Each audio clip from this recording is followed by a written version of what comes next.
aquel entonces navegó hacia Cartago un reclutador de mercenarios, uno de aquellos que habían sido enviados antes a Grecia. Llevaba consigo un gran número de soldados, entre los cuales estaba un cierto Jantipo, lacedemonio, individuo que había recibido una formación espartana y la experiencia militar correspondiente.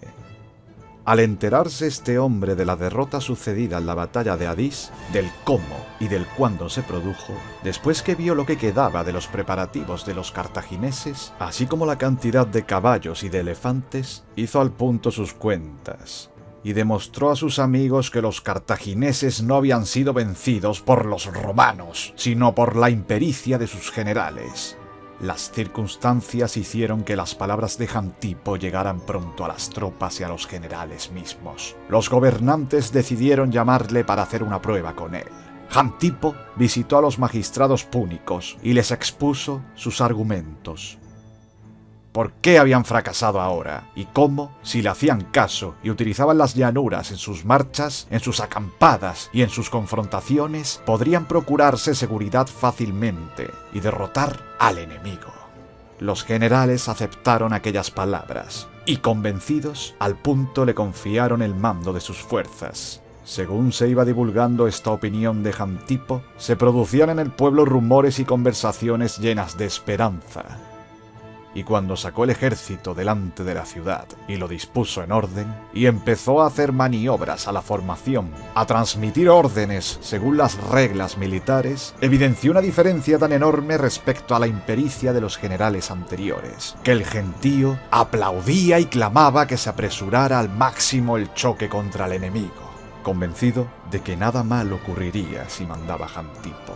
Ante esto, los generales, al comprobar que de forma inesperada la masa había recobrado la moral, la exhortaron en términos adecuados a aquella oportunidad y al cabo de pocos días reunieron a las tropas y salieron en campaña. Su ejército se componía de 12.000 soldados de infantería y de 4.000 jinetes. El número de elefantes se aproximaba al centenar.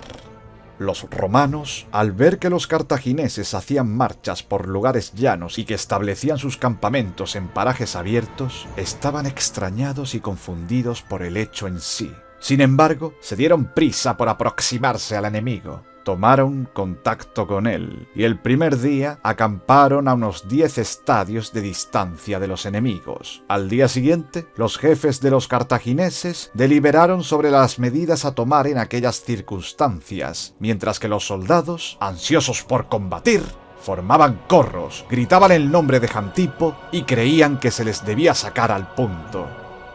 Los generales, al ver el ardor y el empuje de la tropa, y cómo además Jantipo les advertía con juramentos que no dejaran pasar aquella oportunidad, ordenaron a los soldados prepararse y autorizaron a Jantipo para que dispusiera las operaciones como le pareciera conveniente. Con este permiso, Jantipo hizo salir a los elefantes y los dispuso en hilera de a uno al frente de toda la fuerza. Colocó detrás, a una distancia prudente de ellos, la falange cartaginesa.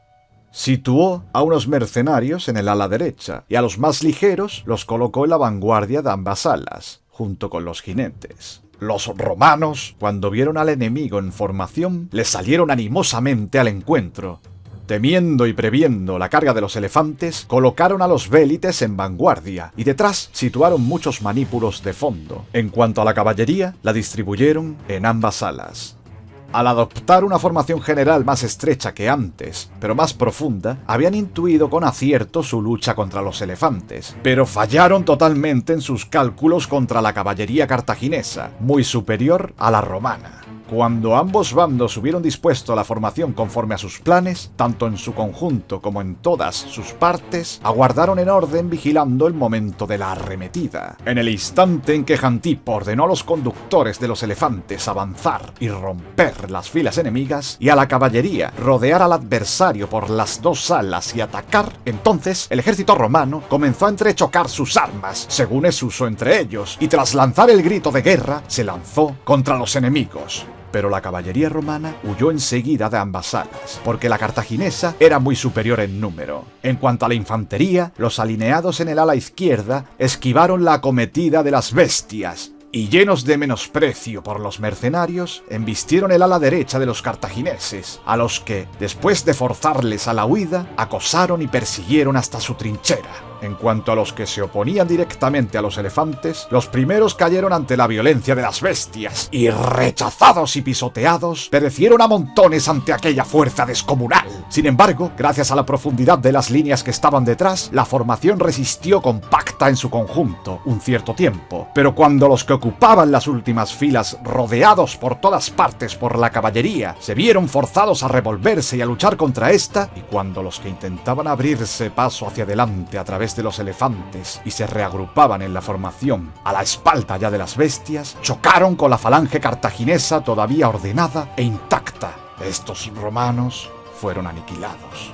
Entonces, puestos los hijos de Roma en aprieto por todas partes, fueron en su mayoría pisoteados por la fuerza extraordinaria de las fieras. El resto fue acribillado en el mismo lugar de la formación por la gran masa de jinetes. Unos pocos, finalmente, lograron darse a la fuga. Pero como huían por lugares llanos, también de estos unos murieron ante las fieras o a manos de la caballería cartaginesa, y 500 aproximadamente que huían con su general, el cónsul Marco Régulo, cayeron poco después en manos del enemigo, y fueron capturados vivos todos, incluso el propio cónsul. Allí murieron unos 800 mercenarios cartagineses, los alineados contra el ala izquierda de los romanos. De estos se salvaron unos 2000, a quienes no alcanzó la persecución efectuada por los que hemos citado. Estos quedaron a salvo del peligro. Pero la masa restante del ejército romano pereció, a excepción de Marco Régulo, el cónsul, y los que huían con él.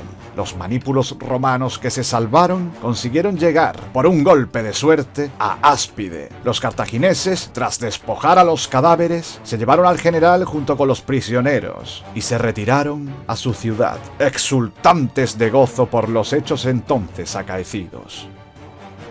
Quien considere correctamente este episodio puede deducir de él muchas cosas que contribuirán a corregir la vida de los hombres. Por lo ocurrido al cónsul Marco Régulo, se hizo evidentísimo a todos que se debe desconfiar de la fortuna, sobre todo en los éxitos. El hombre que poco antes no sentía ni compasión ni misericordia para con los vencidos, un momento después se vio obligado a pedirle su propia salvación personal.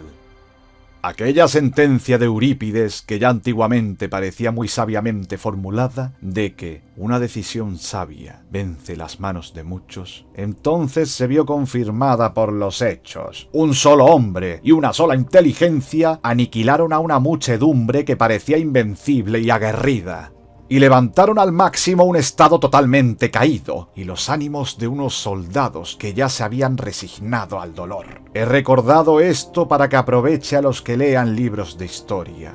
Todos los hombres disponen de dos métodos para perfeccionarse, o bien mediante lo que les ocurre a ellos mismos, o mediante lo que ocurre a los demás. El método más eficaz es el de las peripecias personales, pero el más inofensivo el de las ajenas. Por eso, el primero no debe ser elegido voluntariamente jamás, puesto que logra la corrección a base de grandes sufrimientos y peligros. Hay que perseguir siempre el otro, porque en él es posible ver lo mejor sin sufrir daño. Quien considere este asunto desde esta perspectiva deberá juzgar que la mejor educación para las realidades de la vida es la experiencia que resulta de la historia política. Ella es lo único que, sin causar perjuicio, produce en toda situación y circunstancia jueces correctos de lo mejor.